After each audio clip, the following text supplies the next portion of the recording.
Hello guys, welcome to focus with us. My name is Pankaj. और UPPSC, UPPSC या जितने भी अदर वन डे एग्ज़ाम्स होते हैं उनके लिए डिफरेंट टाइप्स के सब्जेक्ट के कोर्सेज हमारे वीडियो सीरीज़ अवेलेबल है।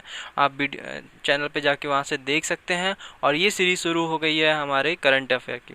तो करंट अफेयर में यूपीएससी प्रीलिम्स के लिए, यूपी ट्रिपल एससी प्रीलिम्स के लिए, स्टेट लेवल एग्ज़ाम्स या वन डे एग्ज़ाम्स के प्रीलिम्स के लिए या मेन एग्ज़ाम्स के राइटिंग के लिए सबसे इम्पॉर्टेंट फैक्ट और टॉपिक यहाँ पे डिस्कशन होंगे। ये सारी इन्फॉर्मेशन जहाँ से लिया जा रहा है, जैसे सोर्स है तो वो एक वेबसाइट है, उस वेबसाइट का लिंक मैं डिस्क्रिप्शन में दे दिया हूँ, वहाँ पे जाके आप उसकी वेबसाइट को और इन्फॉर्मेशन पढ़ सकते हैं। अब इसमें आपने देख ही लिया होगा हम पढ़ाने क्या वाले हैं। तो करंट अफेयर से जितने इंपॉर्टेंट टॉपिक हैं, फिर उनसे क्या क्या क्वेश्चंस बन सकते हैं, वो हम इस वीडियो में लेक्चर में डिस्कस करेंगे। और जो इंपॉर्टेंट पॉइंट होंगे वो हम आपको कहेंगे नोट करने को, तो आप नोट कर सकते हैं या इन्फॉर्मेशन ले भी सकते हैं उस वेबसाइट पे जाके। चलते हैं तो अपने वीडियो पे। और हाँ, कहूँगा अगर अभी तक आपने हमारे चैनल को सब्सक्राइब नहीं किया है तो प्लीज़ अभी सब्सक्राइब कर लीजिए, ताकि आने वाले जितने भी करंट अफेयर की इन्फॉर्मेशन है वो आपसे थोड़ी सी भी मिस ना हो पाए। क्योंकि करंट अफेयर एक ऐसा पॉइंट है जो हर बेसिक एग्ज़ाम से एडवांस एग्ज़ाम में आता है। क्योंकि अगर करंट अफेयर में आप बिल्कुल थोड़े से भी कम है तो इसका मीन्स ये है सीधा सा आप बहुत पीछे हैं। तो इसलिए करंट अफेयर हो गई या ज्योग्राफी हो गई, इसके लिए हमारे चैनल पर तुरंत आइए और जुड़ जाइए। तो पहला पॉइंट है हमारा तंडाबो अंधारी टाइगर रिजर्व। तो तंडाबो आपका जो अंधारी टाइगर रिजर्व है, ये पहले तो चर्चा में क्यों है, मतलब इसका जो आजकल बात क्यों की जा रही है।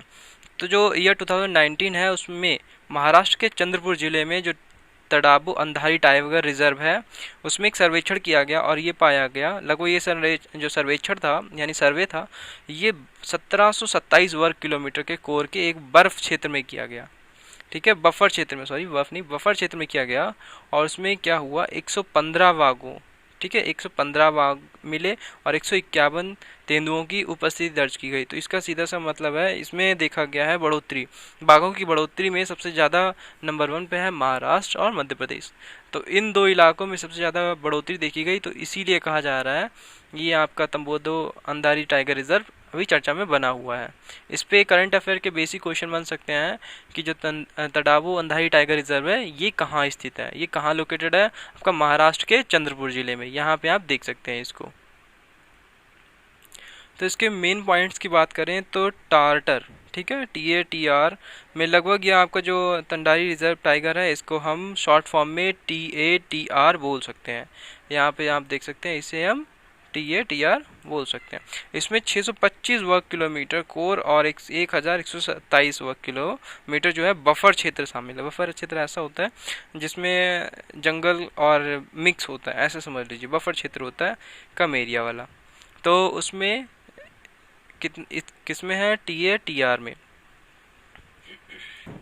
तो इनमें जो टाइगर हैं या बाघ है इनकी जनसंख्या मापी कैसे गई है, मेज़र कैसे की गई है, तो उसमें क्या किया गया है, मार्क रिकैप्चर और कैमरा ट्रैप दोनों तरीकों का उपयोग किया गया था इसमें। यहाँ पे मैंने दिया रखा है मार्क कैप्चर और कैमरा ट्रैप, ठीक है, इन दोनों का यूज़ करके यहाँ पे दिया गया था। अगर डोबो अंधारी टाइगर रिजर्व की बात की जाए तो महाराष्ट्र के राज्य के दूसरा जो टाइगर रिजर्व के रूप में ये प्रोजेक्ट टाइगर के तहत 1994 से 1995 में स्थापित किया गया था। यहाँ पे मैंने ये दे रखा है 1994 से 1995 में स्थापित किया गया था।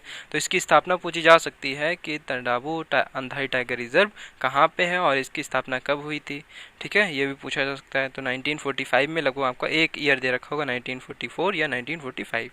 और ये महाराष्ट्र राज्य में स्थित पहला टाइगर रिजर्व मेलघाट, याद रखना, महाराष्ट्र में जो स्थित पहला टाइगर रिजर्व है उसका नाम पूछा जा सकता है मेलघाट टाइगर रिजर्व। इसकी स्थापना 1973 से 1974, ये 73 से 74 मीन्स होता है ड्यूरेशन ऑफ टाइम पीरियड जब इस्टेब्लिशमेंट इसका हुआ था। तो याद रखिएगा महाराष्ट्र में पहला स्थापित टाइगर रिजर्व कौन सा है, मेलघाट है, ठीक है, ये इंपॉर्टेंट पॉइंट है आपका। यहाँ पे अनेक तरह के भारतीय तेंदुए, स्लॉथ बियर, गोर, नीलगाय, ढोले, धारीदार हाइना, भारतीय लघुकीन, जंगली बिल्ली और बहुत सारे जंगली कुत्ते आदि एनिमल्स यहाँ पे पाए जाते हैं। तो यहाँ पे मैंने 2 पॉइंट लिखे हैं, एनाग्यूसस लैटिफोलियो एंड प्यूटोमोनार्सपर्मा। ये 2 इंपॉर्टेंट पॉइंट हैं, आपसे सीधे यूपीपीएससी हो या स्टेट लेवल एग्जाम्स हो उसमें प्रीलिम्स में पूछा जा सकता है कि ये क्या है, ठीक है। एगोनियस क्या है एंड ब्यूटा मोनोस्पर्मा क्या है।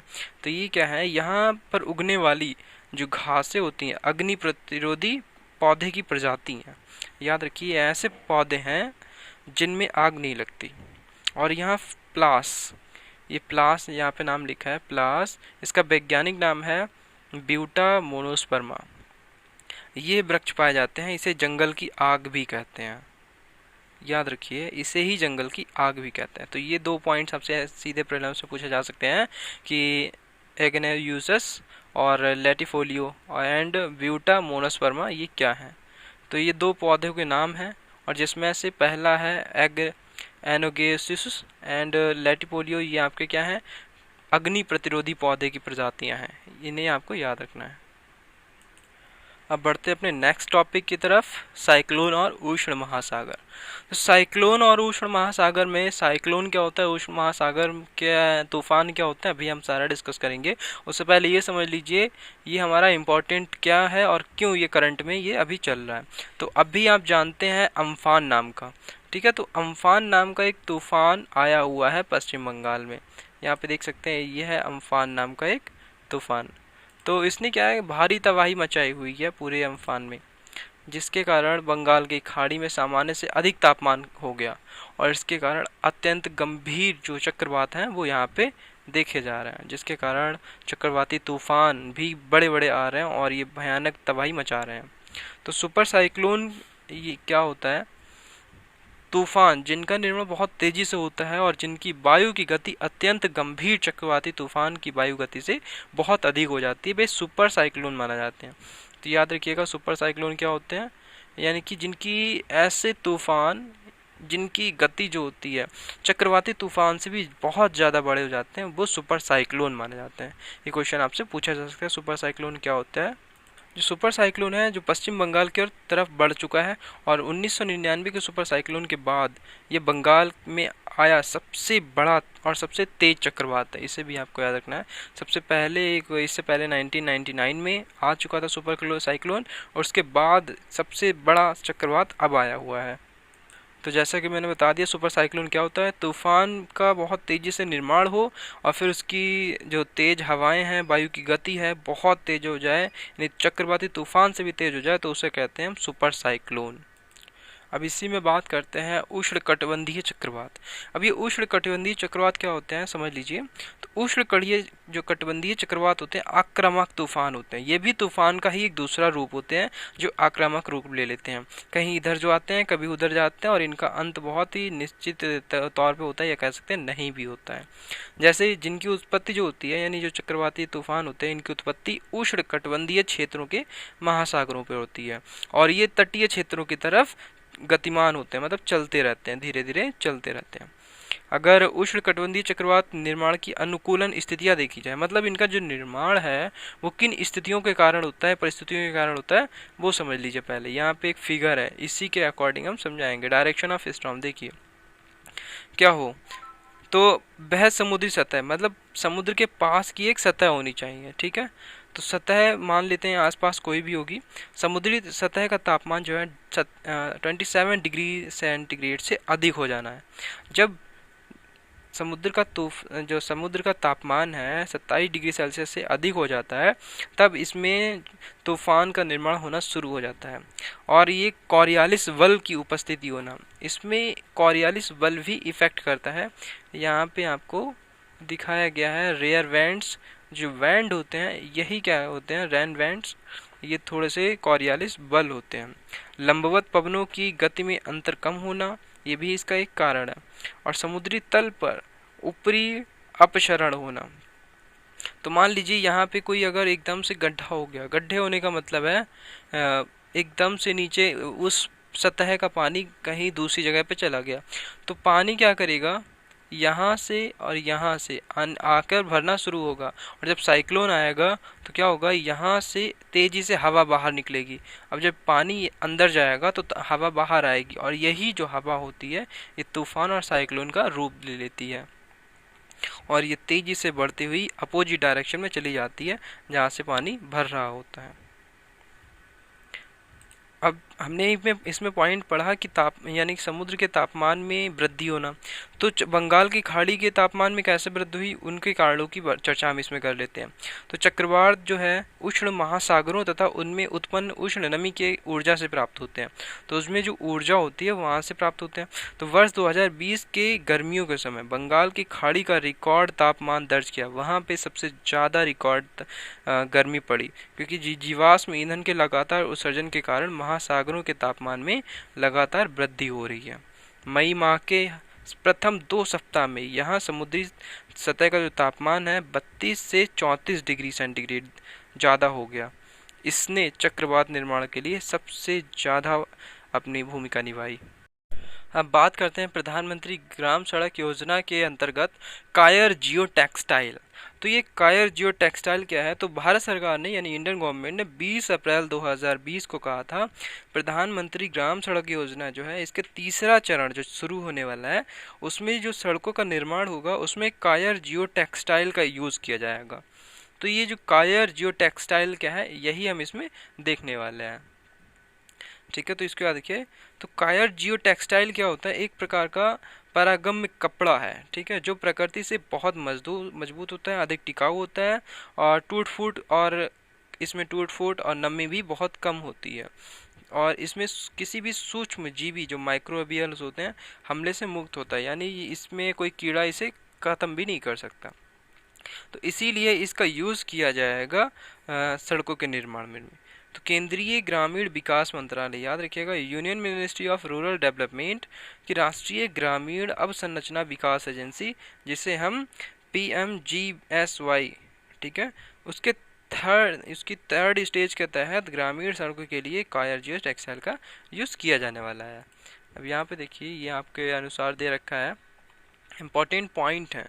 तो ये इम्पॉर्टेंट पॉइंट आपको नोट करने हैं और जो मैं बता रहा हूँ उसको ध्यान से सुनना है, क्योंकि जो मैं बोल रहा हूँ उससे भी आपके हो सकता है मेन पॉइंट्स या प्रीलिम्स में एग्जाम्स में क्वेश्चन बन जाएं। अब यहाँ पे देखिए, इसके अनुसार बोला जाए निर्माण कार्य कितना होगा, कितना अनुमानित लागत यानी कि कितना खर्चा आएगा, इसके अनुसार हम देखेंगे। तो कायर रियो जो टेक्सटाइल है इसका उपयोग आंध्र प्रदेश में 164 किलोमीटर, गुजरात में 151 किलोमीटर, केरल में 71 किलोमीटर, महाराष्ट्र में 328 किलोमीटर और उड़ीसा में 480, तमिलनाडु में 369 या 70 बोल सकते हैं 369 और तेलंगाना में 180 किलोमीटर सड़क का निर्माण इसी टेक्सटाइल के थ्रू किया जाएगा। तो इम्पॉर्टेंट है, अगर आपके स्टेट इसमें कोई भी है तो इस स्टेट के अकॉर्डिंग आप अपने स्टेट को बहुत ध्यान से याद कर लें। जैसे तेलंगाना में 121 किलोमीटर की लंबी सड़क का निर्माण आपके कायर जियो टेक्सटाइल के थ्रू निर्माण किया जाएगा। उसके बाद इस प्रकार 7 राज्यों में कितने टोटल, अभी 7 राज्यों में कायर जियो टेक्सटाइल का उपयोग करके कुल यानी टोटल अगर बात की जाए तो टोटल 1674 किलोमीटर का निर्माण किया जाएगा और इसके लिए 1 करोड़ वर्ग मीटर कायर जियो टेक्सटाइल का उपयोग किया जाएगा और इसकी अनुमानित लागत जो है 70 करोड़ रुपए है। तो यहाँ से आपके 2 या 3 क्वेश्चन इंपॉर्टेंट बनेंगे, वैसे तो बहुत सारे बन सकते हैं। जैसे कितने राज्यों में लागू हो रही है कायर जियो टेक्सटाइल, उपयोग किया जाएगा 7 राज्यों में। कुल कितना किलोमीटर सड़क का निर्माण होगा, कितना 1674, ठीक है 1675। उसके बाद 1 करोड़ वर्ग मीटर कायर जियो कितनी आवश्यकता होगी, लगभग 1 करोड़ वर्ग मीटर और अनुमानित राशि कितनी खर्च होने वाली है वो है आपकी 70 करोड़ रुपए। तो ये सारे इंपॉर्टेंट पॉइंट हैं, इनको बड़े ध्यान से समझ लीजिए क्योंकि ये आपके मेन एग्जाम और आपके प्रीलिम्स में तो सबसे इम्पॉर्टेंट यही आपके बनेंगे। अब आते हैं अपने रैपिड क्वेश्चंस बोले या करंट अफेयर बोले या शॉर्ट करंट अफेयर बोल सकते हैं इसको। तो इसमें पहला है नेशनल टेस्ट अभ्यास एप्लीकेशन। तो नेशनल टेस्ट अभ्यास एप्लीकेशन क्या है, हाल ही में मानव संसाधन विकास मंत्रालय, याद रखिएगा ये किसके द्वारा लॉन्च की गई है, ये पहला क्वेश्चन आपका होगा।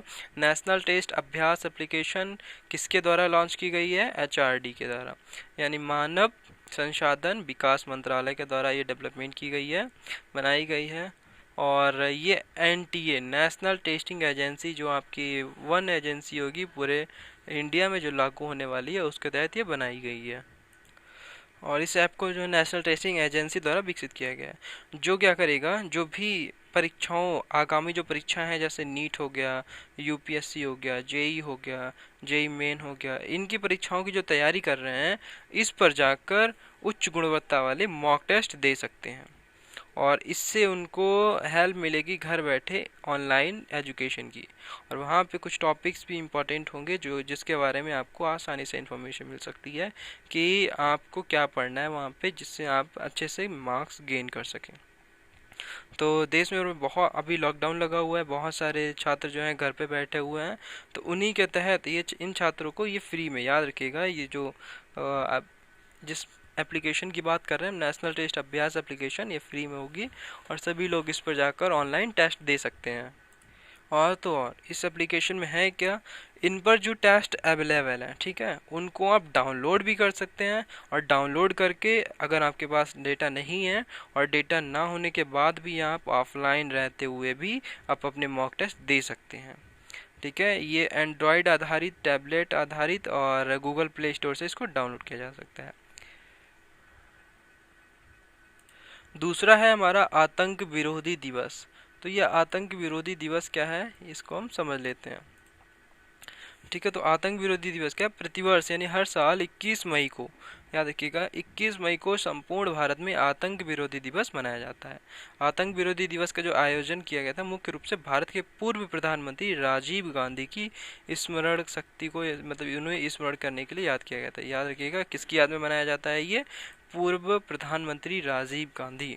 ये दो क्वेश्चन यहाँ से बन गए, कब होता है, 21 मई को होगा, और आपका किसकी याद में मनाया जाता है, पूर्व प्रधानमंत्री राजीव गांधी की स्मरण में। क्यों मनाया जाता है, अब ये समझिए। तो ये अहिंसा के लिए मनाया जाता है। तो आम लोगों में हिंसा, आतंकवाद के प्रति जो जागरूकता फैलानी है, इसके लिए युवाओं पर आतंकवाद का असर ना हो और उन्हें समझ में आए, इसलिए आतंक विरोधी दिवस मनाया जाता है। क्या हुआ, मात्र जब 40 वर्ष के प्रधानमंत्री थे राजीव गांधी, भारत के सबसे कम उम्र के प्रधानमंत्री थे और उन सबसे कम उम्र के प्रधानमंत्रियों में थे जो सबसे अच्छी सरकार को चला रहे थे। इसको आपको याद रखना है। अब बात करते हैं वर्ल्ड हेल्थ ऑर्गेनाइजेशन यानी WHO के कार्यकारी बोर्ड के अध्यक्ष।